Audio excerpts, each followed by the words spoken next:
사순절 특세 민수기 강의 오늘 22번째 시간입니다.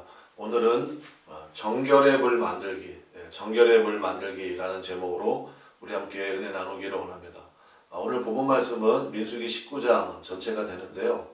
저는 성경을 볼 때마다 이런 부분들에 정말로 감탄을 하게 되고 정말 우리를 향하신 하나님의 섬세하시고 놀라운 손길에 탐복을 하게 됩니다. 아마 여러분도 제가 약간 좀 흥분되어 있잖아요. 여러분도 오늘 저와 함께 이 시간을 하시면서 정말 그렇구나, 하나님의 사랑이 정말로 섬세하고 놀랍다라는 것을 다시 한번 깨닫게 되시리라 그렇게 생각이 됩니다. 여러분, 정결이 중요한 이유는 우리가 지금 전 세계가 이 코로나 팬데믹을 경험하면서 다시 한번 깨닫게 되는 것입니다. 레위기와 민수기는 지금으로부터 대략 3,500년 전에 기록된 하나님의 말씀입니다. 출애굽한 이스라엘 백성들이 광야에서 말 그대로 집단 생활을 하고 있습니다. 그러면 이 집단 생활을 할 때 가장 중요한 부분이 뭐겠습니까? 바로 정결의 문제라는 거예요. 우리 장정들만 60만 명이 되니까 노인들과 여인들과 또 어린이까지 합치면 뭐 200만 명은 좋게 되리라 우리가 그렇게 예상이 되잖아요. 이렇게 수많은 사람들이 함께 생활하는 데 있어서 가장 중요한 문제는 당연히 정결의 문제가 될 수밖에 없습니다.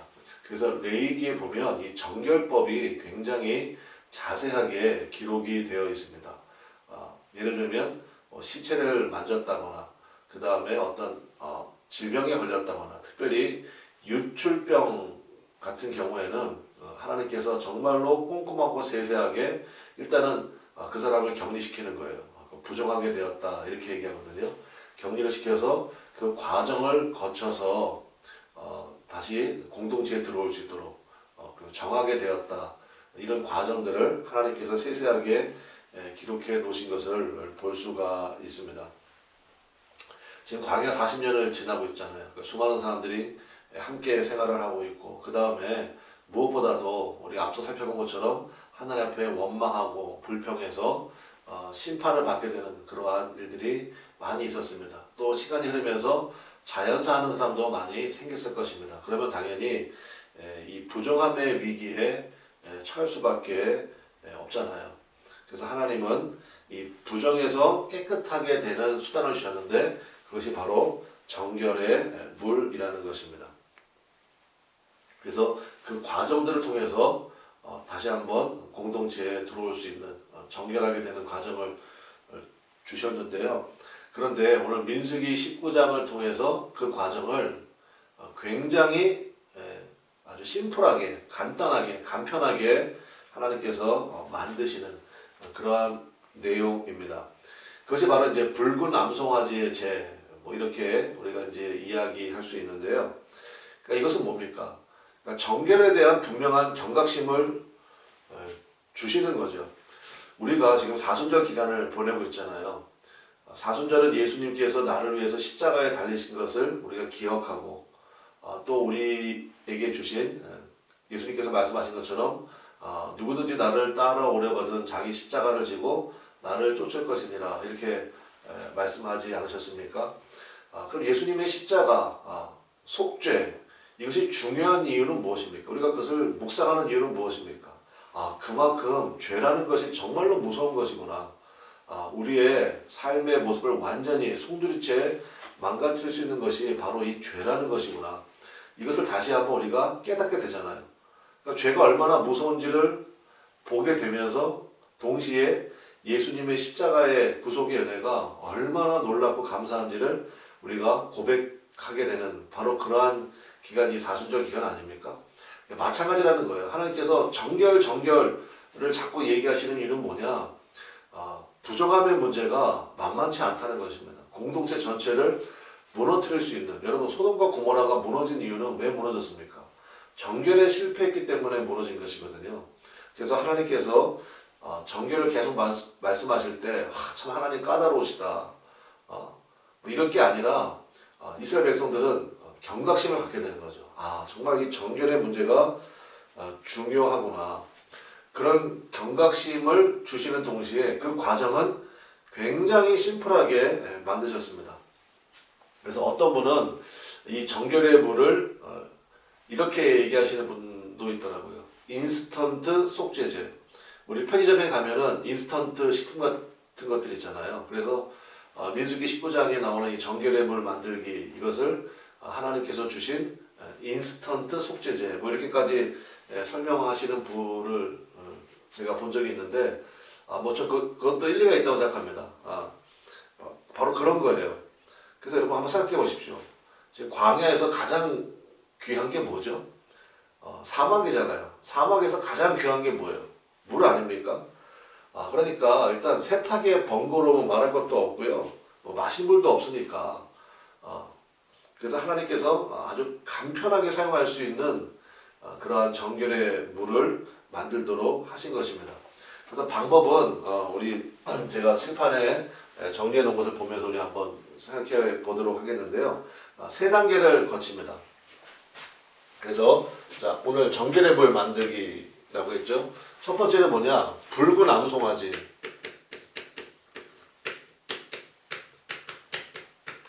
붉은 암송아지를 대제사장이 잡습니다. 그래서 하나님께서 명하신 장소에 가서 이 붉은 암송아지를 잡아요. 이게 1단계이고요. 두 번째는 뭐냐? 이제 백향목, 그 다음에 우슬초, 그 다음에 홍색실. 붉은 암송아지를 잡아서 그걸 태울 거 아닙니까? 그걸 태울 때 거기에 이 세 가지를 넣는 거예요. 백향목 넣고요. 그 다음에 우슬초, 홍색실 이를 넣는데, 레위기 14장 24절에 의하면 이것은 그 정결을 회복할 때 사용하는 세 가지 아이템에 해당이 되고요. 또 광야에서 아주 쉽게 구할 수 있는 겁니다.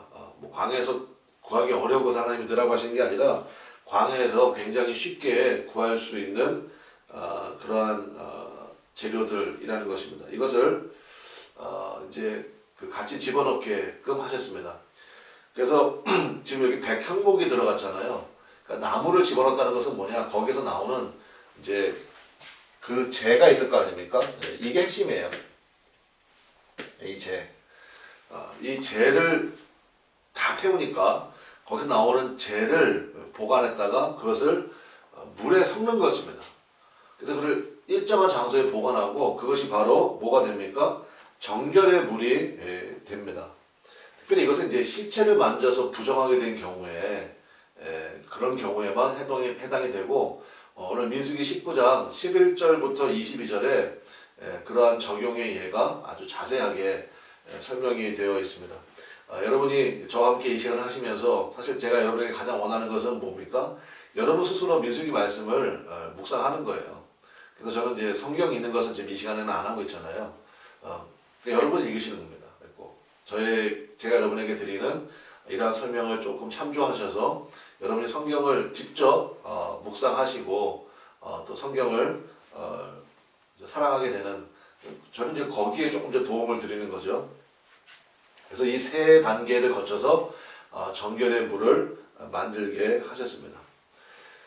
여러분 마태복음 6장 26절에 여러분 뭐 잘 아시는 말씀이죠. 예수님께서 하신 말씀인데 공중의 새를 보라, 심지도 않고 거두지도 않고 창고에 모아 들이지도 아니하되 너희 천부께서 기르시나니 너희는 이것들보다 귀하지 아니하냐.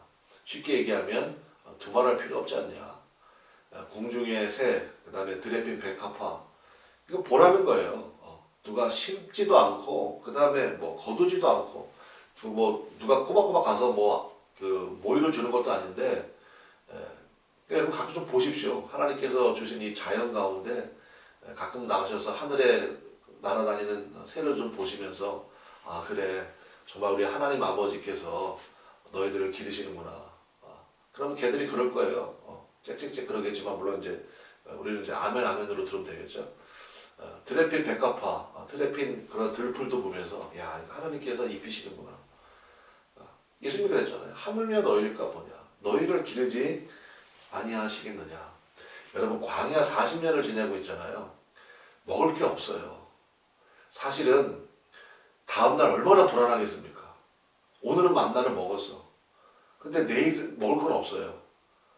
우리에게 적용할 수 있는 거예요. 그러니까 오늘 내가 먹을 게 있으면 내가 오늘 입을 옷이 있으면 그걸로 사실은 족한 것입니다. 내일 일은 내일이 염려할 것이요. 예수님께서 이렇게 말씀하셨잖아요. 그러니까 광야 백성들이 40년 동안 그걸 한 겁니다. 그러니까 재정적인 문제도 마찬가지라는 거예요. 분명히 하나님께서 내일 필요한 것들은 내일 주실 것입니다. 여러분 믿으시죠? 그러니까 우리 그 믿음이 중요한 거예요. 사람들이 염려하고 근심하는 이유는 무엇입니까? 오늘 건 있어요. 근데 내일은 어떡하지? 다음 달은 어떡하지? 벌써 이 생각을 땡겨서 하다 보니까 사람들이 근심과 염려 속에, 그러면 이제 거기가 바로 마귀가 안식하는 그러한 장소가 되는 것이거든요. 그래서 우리의 마음속에 바로 이러한 하나님에 대한 믿음, 고백, 이런 것이 굉장히 중요하다는 것입니다. 그래서 민수기, 이 광야 40년을 통해서 하나님께서 우리에게 주시는 목적은 딱 한 가지입니다. 너 어떤 상황에서도 나를 신뢰할 수 있느냐? 우리가 그 고백이 분명해야 되는 거예요. 예, 하나님, 비록 광야 40년을 걷지만 저는 어떤 상황 가운데서도, 어떤 환경 가운데서도 오직 나의 하나님 되시는 우리 하나님 아버지만을 온전히 신뢰합니다. 그 고백이 온전하게 되면 일단 우리 입에서 뭐가 사라지겠어요? 원망과 불평이 사라질 거 아닙니까? 그러면 가나안 땅에 들어가는 거예요. 근데 그게 안 되면 이제 말 그대로 원래 계획은, 하나님의 원래 계획은 2년이라고 말씀드렸잖아요. 근데 그게 40일이 돼버리는 거죠. 여기서 깨닫게 되는 하나님의 속성이 있습니다. 바로 이 정결의 물 만들기를 통해서 우리가 하나님은 정말 이런 하나님이시구나, 그걸 볼 수가 있는데, 어떤 하나님이라고 우리가 느낄 수 있겠습니까? 첫 번째는 뭐겠습니까? 하나님 굉장히 합리적이시죠. 굉장히 합리적이신 하나님이시고, 또 하나 느낄 수 있는 게 뭐예요? 이런 과정들을 통해서 우리에게 충분히 이해할 수 있는 그런 논리적인 하나님이라는 것을 우리가 다시 한번 깨닫게 되고, 합리적이고 논리적이라는 얘기는 뭐냐면 하나님께서 굉장히 현실적이시구나 라는 것도 깨닫게 됩니다. 그래서 그 옛날 유명한 팝송 중에 그런 가사가 있어요. 몽상가와 함께 사랑에 빠지지 말라. 그러니까 그 꿈만 꾸는 사람이에요. 꿈만 꾸는 사람. 현실감이 없어. 그런 사람하고 짝꿍이 되면요, 진짜 그 옆에 있는 사람이 너무너무 고생을 하죠. 말은 거창하게 하는데 하는 건 아무것도 없어. 얼마나 힘들겠습니까? 그러니까 우리가 이제 이 성경을 통해서 하나님을 자꾸 바라보게 되고 만나게 되잖아요. 특별히 민수기 19장 이런 부분을 통해서 정결이 정말 중요하지. 근데 그 과정은 굉장히 심플하게 만드시는. 그래서 이제 계속 이 물을 사용하면 되는 거예요. 정결의 물을, 이 젤을 사용해가지고요, 물에 섞어서 이것을 뿌리거나 그러면요, 정결이 되었습니다. 정결의 과정이 되었습니다. 이렇게 제사장이 선언해 주는 거거든요. 하나님이 그렇게 되도록 만드신 거예요. 그러니까 굉장히 심플해요. 너무너무 현실적이고요. 근데 거기에 논리가 있고 합리성이 있다는 것입니다. 그 바탕은 뭡니까? 우리를 향한 하나님의 사랑이죠. 우리를 향한 하나님의 사랑이. 여러분, 전 세계에 있는 모든 종교는요, 여러 가지 종교가 있지만 신을 위해서 인간의 희생을 요구합니다. 그게 전 세계에 있는 모든 종교의 공통점이에요. 근데 오직 우리 하나님만이 우리를 너무나 사랑하시기 때문에 인간을 위해서 하나님 대신 당신께서 희생이 되셨잖아요. 여기서 뒤집어지는 거예요, 사실은. 그러니까 이런 말씀들을 통해서 우리가 이런 하나님의 모습을 보게 되고요. 우리가 하나님 아버지 이렇게 부르잖아요. 하나님 아저씨 이렇게 부르는 사람은 없잖아요. 하나님 아버지. 예수님께서 말씀하신 것처럼 나의 아버지, 너의 아버지, 이렇게 요한복음에 우리에게 선언해 주시고 큰 선물을 주시거든요. 그러면 우리가 하나님의 자녀된 사람으로서 아버지의 모습을 닮아가야 될 거 아닙니까? 그러니까 이런 모습을 닮아가야 돼요. 그 여러분들의 언행심사가 합리적이시기를 바라고요. 또 논리적이시기를 바랍니다. 또 동시에 현실감이 있으시면 좋겠어요. 그래서 여러분, 이런 모습을 가지면요, 말 그대로 어디 가든지 인정받고 사랑받지 않겠습니까? 그 사람 굉장히 논리적이야. 그러면서도 그 바탕에는 따뜻한 사랑이 흐르고 있어. 그러면 어디 가든지 땡큐죠. 어디 가든지 환영받고. 그러니까 우리가 이러한 모습들을 보게 되고 깨닫게 되고 말 그대로 기도 제목이 되는 겁니다. 3,500년 전에 광야 살던 사람이 민수기 19장에 보니까 정결의 물을 만들었대. 그렇게 끝나버리면요 사실 오늘 우리에게는 아무런 메시지가 없어요. 그런데 그렇게 만드신 하나님의 목적을 보는 거예요. 하나님 굉장히 합리적이시구나. 하나님 굉장히 논리적이시네. 야, 하나님 정말 현실적이시다. 근데 그 하나님이 나의 하나님이야. 나도 하나님 그 모습 담기를 원합니다. 하나님 저는요 뭐 그냥 얘기를 많이 하는데 앞뒤가 없어요. 중구난방이에요. 또 간단한 얘기를 굉장히 길게 해요. 뭐 그런 분들 있잖아요. 그럼 이런 거 통해서 이제 깨닫게 되는 거예요. 하나님의 말씀으로 훈련되는 것이 그래서 굉장히 중요합니다. 그러면 우리 안에도 하나님을 닮아가는 그러한 모습들이 나타나게 되겠죠. 오늘 민수기 19장 정결의 물 만들기 말씀을 통해서 다시 한번 우리를 향하신 하나님의 놀라운 사랑의 손길, 동시에 정결이 정말로 중요하구나 깨닫게 됐잖아요. 예수님의 십자가를 통해서 정말로 이 죄의 문제가 심각하구나 우리가 깨닫게 되는 것처럼 오늘도 그 하나님만을 바라보고 하나님과 동행하는 정말로 행복하고 복된 한 날이 되시기를 간절히 축원합니다.